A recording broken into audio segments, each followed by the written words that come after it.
crisps look like under a microscope?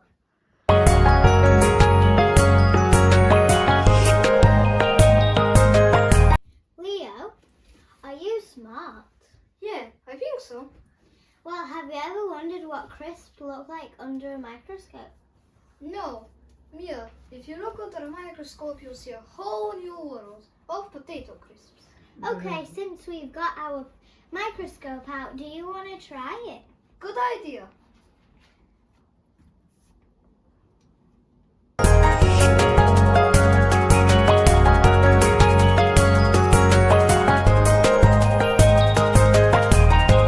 What are these white circles?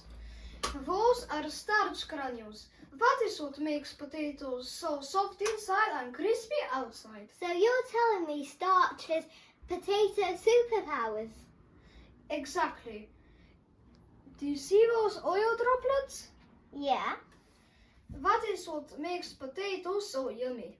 Yummy. Who